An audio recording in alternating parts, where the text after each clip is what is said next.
Hello ਹਾਂਜੀ ਸਤਿ ਸ਼੍ਰੀ ਅਕਾਲ ਸਾਰਿਆਂ ਨੂੰ ਵੈਲਕਮ ਕਰਦੇ ਹਾਂ ਤੁਹਾਡਾ ਨਰਸਿੰਗ ਕਰੀਅਰ ਚੈਨਲ ਦੇ ਉੱਤੇ।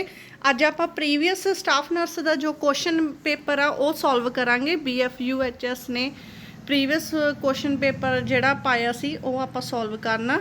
ਕਾफ़ी ਬੱਚਿਆਂ ਦੀ ਰਿਕੁਐਸਟ ਸੀ ਵੀ ਪਿਛਲਾ ਕੁਐਸਚਨ ਪੇਪਰ ਸੋਲਵ ਕਰਵਾਓ, ਸੋ ਆਪਾਂ ਅੱਜ ਦੀ ਵੀਡੀਓ ਸਟਾਰਟ ਕਰਦੇ ਹਾਂ। ਪਲੀਜ਼ ਚੈਨਲ ਨੂੰ ਸਬਸਕ੍ਰਾਈਬ ਜ਼ਰੂਰ ਕਰ ਲਿਓ। ਫਸਟ ਕੁਐਸਚਨ ਆ ਜੀ, a hospitalized patient is disoriented and actively psychotic. Which of the following plan will be the nursing intervention? सो एक हॉस्पिटलाइज पेशेंट आ और डिसओरिएंटेड एंड एक्टिवली साइकोटिक आ, सो एक जी नर्स की की इंटरवेंशन होगी। ऑप्शंस ने request that the patient interact with peers, patient interact करे पीयर्स दे नाल। Encouraging the patient to participate in unit programs, encourage करना पेशेंट नूं भी वो पार्टिसिपेट करे यूनिट प्रोग्राम्स दे विच। सी रियलिटी ओरीएंटेशन, उन्होंने रियलिटी ओरीएंटेशन देनी है। डी इनवॉल्वमेंट इन द मिलियो। सो ਇਹਦਾ राइट आंसर होगा option number C, reality orientation. Next move to the second question, बहुत इंपॉर्टेंट क्वेश्चन ने यह, प्लीज़ एक बार सारी वीडियो नूं जरूर एंड तक देख लियो। Question second, a patient had been prescribed digoxin 125 UG by mouth every morning, diagnosed with heart failure. The pharmacy dispenses tablets that contain 0.25 mg each. So being a nurse, how many tablets need to administer to each dose? Options ने half tablet, B 0.1, C 1.5, D 2. So patient नूं prescribe की हुई है digoxin 125 by mouth every morning, diagnosed with heart failure दे नाल। So tablet that contain 0.25 each, so nurse कितनी tablets दोगी? So right answer हैगा option A, half tablet. Next third question, a community health nurse should include which of the following when informing a client home care services? सो एक community health nurse आ और ਜਦੋਂ inform ਕਰ ਰਹੀ ਹੈ client ਨੂੰ home care services ਬਾਰੇ ਕੀ ਦੱਸੂਗੀ? Options ਨੇ A dependency on the home care nurse will develop, ਇਹਦੇ ਨਾਲ ਡਿਪੈਂਡੈਂਸੀ ਡਿਵੈਲਪ ਹੋਊਗੀ ਹੋਮ ਕੇਅਰ ਨਰਸ ਦੀ। Home care nurse will cost more than staying in the hospital ਤੋਂ ਜ਼ਿਆਦਾ ਹੋਮ ਕੇਅਰ ਨਰਸ ਦੀ ਕੋਸਟ ਜ਼ਿਆਦਾ ਵਾ। There are limited to advance in technology, ਜਿਹੜੀ ਟੈਕਨੋਲੋਜੀ ਆ ਉਹ ਬਹੁਤ ਲਿਮਿਟ ਦੇ ਵਿੱਚ ਰਹੂਗੀ। Greater autonomy and control over self care are fostered, greater autonomy होगी। सो यदियाँ राइट आंसर होगा ऑप्शन सी, क्योंकि वो कहते भी जी होम केयर नर्स होंगी आ जे आप लैने तो there are limited to advance in technology, बहुत लिमिट होंगी आ टैक्नोलॉजी आपां नूं घट मिलती है क्योंकि हॉस्पिटल दे विच ज़्यादा सारा कुछ आपां नूं प्रोवाइड किया जाता, but in a home care nurse is less advance technology. So option C is the right answer. Next question fourth, which of the following is the best example of ethical dilemma faced by the nurse? So what is the best example in ethical dilemma? Options, deciding whether or not to place a client in a private room ਦੇ ਵਿੱਚ ਉਹ client ਨੂੰ place ਕਰਨ ਦੇ regarding ਸੋਚ ਰਹੇ ਹੋਣਗੇ। Deciding a order in which staff members should take care break, staff members ने ब्रेक लैणगे। Deciding whether or not to ask another nurse to care for very complex patient, so होर किसी nurse नूं ओह पुछणगे to care for a very complex patient आ उहदी care बारे। Deciding whether or not to tell the client about the diagnosis, client नूं उहदे डायगनोस बारे चंगी तरह दसणगे। सो इहदे विच option D is the right answer, client नूं आपदे डायगनोस बारे चंगी तरह पता होना चाहिए।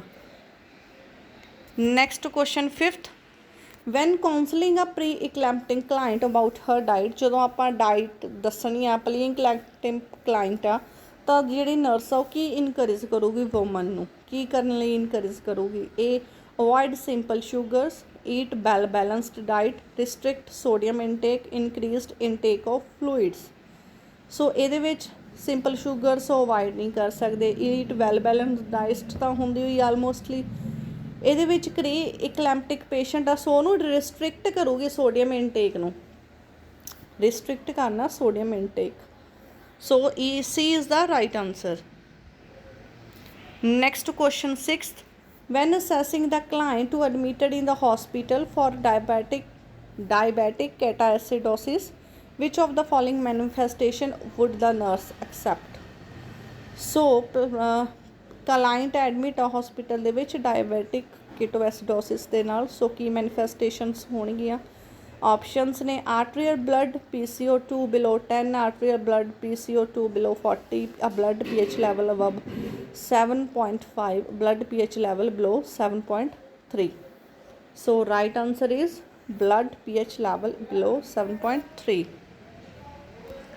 Next question seventh, the nurse will administer liquid medicine to a 9-month-old child. Which of the following method should be appropriate? So एक नर्स आ liquid medicine देनी है 9-month-old बच्चे नू, सो की मैथड किहड़ा मैथड इन्हां विचों शुड बी एप्रोप्रीएट होगा? देख लैंदे options. Administer the medication with the syringe next to the tongue, administer करूगी मैडिसन सरिंज दे नाल तां कि उहदी जिहड़ी टंग दे गाहां चली जावे। आपां इहदे विच बच्चे नाल इन्ना ज़्यादा फोर्सफुली मैडिसन नहीं दे सकदे। Mix the medicine with the infant formula in the bottle, infant फार्मूले दे नाल mix करूगी।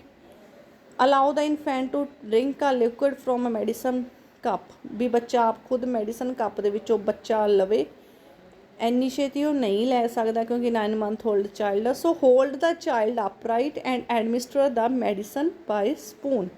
So option D is the right answer. आपां बच्चे नूं होल्ड करांगे अपराइट पोजीशन एंड एडमिनिस्टर करांगे मैडिसन स्पून दे द्वारा। So option D is the right answer. Next question eight, the nurse hears a alarm sound on a telemetry. Nurse आ जिहड़ी ओह अलार्म साउंड सुन रही है टेलीमैट्री ते cardiac monitor quickly looks at the monitor and notes कर रही है client into a ventricular tachycardia दे विच जा रहा। The nurse rushes to the client room and on reaching the client bedside the nurse should perform which action first, किहड़ा action लऊगी patient के टैकीकार्डिया चा? Deliver 2 effective breaths, begin chest compressions, determine unresponsiveness, open the airway. So इहदे विच begin chest compressions patient नूं दित्तियां जाणगीआं। Next question 9th, N appropriate goal for the client with anxiety would be to. एक appropriate goal की होगा patient anxiety वाला वा, सो आपां की एप्रोप्रीएट गोल उन्होंने देवांगे भी किमें कर सकते हो तुसी? A ventilate her feelings to the nurse, establish contact with reality. Establish आपां फोर्सफुली नहीं कर सकते भी तुसी सच्चाई दे नाल रियलिटी दे नाल हो करो। Learn self techniques to for reduce anxiety, आपां ये भी नहीं कह सकते भी तुसी आप आपदियां एनजाइटी रिड्यूस करो क्योंकि ऑलरेडी एनजाइटी वाला patient. Become sensitized past trauma. So ये एप्रोप्रीएट गोल होगा वेंटिलेट करे हो अपनी फीलिंग्स नर्स दे नाल, ventilate her feelings to the nurse. Option A is the right answer. बहुत इंपॉर्टेंट क्वेश्चनस ने ये बाबा फरीद एग्जाम दे विच बार बार पूछे गए ने ते सारा पेपर ये जिहड़ा प्रीवियस एग्जाम पेपर होया सी उहदे विच आए सी ये। Next question 10th, at 7 PM the nurse hang the 500 ml bag of DNS। 7 बजे नर्स ने हैंग किया 5 ml बैग DNS का ते एडजस्ट करता flow rate 35 ml per hour ते। As per orders IV infuse proper rate, so how much fluid left in the bag when the nurse make around 11:30 AM। So किन्नी shift के द्वारा 11:30 AM तक किन्नी medicine चली जाऊगी? Options ने ये आप formula use करांगे 160 ml, B 250 ml, C 340 ml, D unable to determine. So C right answer 340 ml।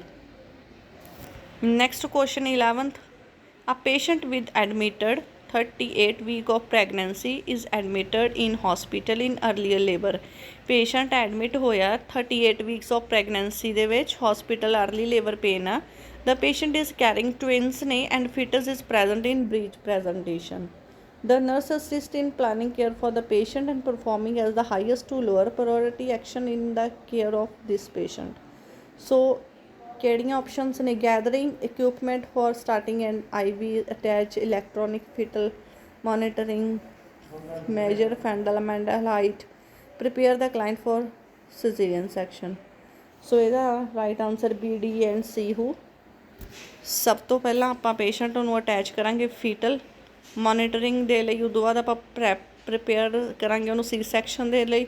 Next ਆਪਾਂ IV ਸਟਾਰਟ ਕਰਾਂਗੇ ਐਂਡ ਫਿਰ ਆਪਾਂ ਮੈਜਰ ਕਰਾਂਗੇ fundamental height. So question 12, during antibiotic administration the nurse inspect 2-day-old IV site on the patient। Neutropenic patient ਆ, antibiotic administer ਕੀਤੀਆਂ ਹੋਈਆਂ ਨੇ, nurse inspect ਕਰ ਰਹੀ ਹੈ 2 ਦਿਨਾਂ ਤੋਂ। ਰੈਡਨੈਸ ਆ but without swelling, so patient complaint of tenderness. Which of the following intervention is the priority for the nurse to implement. ਕੀ ਆ ਨਰਸ ਇੰਪਲੀਮੈਂਟ ਕਰੂਗੀ? Checking vital signs for using IV, informing the patient that IV need will be changed to a new site, administering prescribed pain medication, informing the patient to conserve energy। ਸੋ ਇਹਦੇ ਵਿੱਚ ਆਪਾਂ new site 'ਤੇ ਉਹਨੂੰ IV change ਕਰਾਂਗੇ ਕਿਉਂਕਿ patient ਦੇ redness and swelling, sorry redness ਆ but without swelling. So in case ਇਹਦੇ ਵਿੱਚ ਆਪਾਂ ਦੂਜੀ ਜਗ੍ਹਾ 'ਤੇ IV ਕੈਨੂਲਾ ਦੇਵਾਂਗੇ।